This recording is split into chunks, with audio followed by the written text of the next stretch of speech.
birinci izah eləyək ki, biz nəyə dəyər deyirik əslində? Hər kəsin müdafiə etməyə çalışdığı, qorumağa çalışdığı nədir?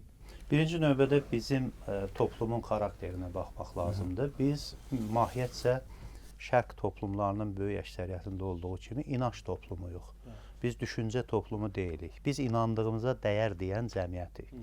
Amma bizim inandığımız hələ dəyərdirmi? Bu sualı birinci cavablandırmalıyıq. Ona görə bu söz mahiyyətcə anlaşılmadan tez-tez cəmiyyətdə sui-istifadə olunur. Məsələn, bir film üzərindən məqsədi haqqında danışanda milli mənəvi dəyərimiz kateqoriyasında göstərilir. Bəli, Amma bəli. cəmiyyətə sual versən ki, sənin milli mənəvi dəyərin məqsədidir, yoxsa 20 yaşında məktəb direktoru olmuş Məryəm xanımdır, yaxud da Əhməd Zavadın xanımı böyük bir istirapların üzərindən qalib çıxmış Şüriyə xanımdır, ya Mirzə Cəlilin xanımı Həmidə xanımdır, məktəb açmış, müəyyən addımlar atmış, maarifçilik işi görmüş.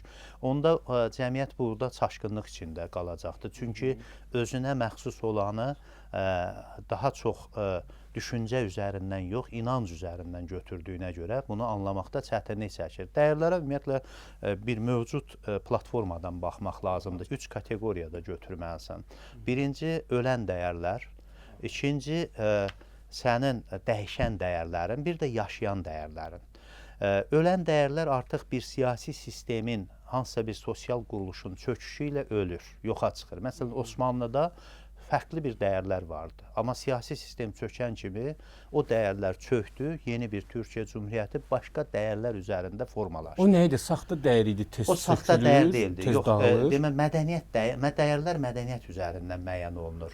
Osmanlıda əgər toplumun böyük əksəriyyəti yazı pozu bilməyən bir cəmiyyətdirsə, o mədəniyyətə dayanmayan bir dəyərdir və onu yaşatmağın da artıq yeni dövrdə perspektivi olmur. Romada quldarlıq quruluşu olsun, respublika dönəmi olsun, demokratiya dönəmi olsun, amma o siyasi sistem, sosial quruluş dağılandan sonra da o dəyərlər hüquq sistemi içində varlığını yaşatdı və yaşatdığına görə də mədəniyyət olaraq dəyər yaşaya bilər. Bunu Jaspers 3 istiqamətdə göstərir. Dünya mədəniyyətinin dəyərlərini Çin, Hindistan və Yunan mədəniyyətinin əsas məhvər olaraq qeyd edir və onun üzərində formalaşan bir dəyərlər sistemi kimi göstərir. Və bu dəyərlərin də birinci mahiyyətcə nəyinə baxmaq lazımdır? Əsas dəyişən dəyərlərə baxmaq lazımdır. Ölən dəyərlər öldü, getdi.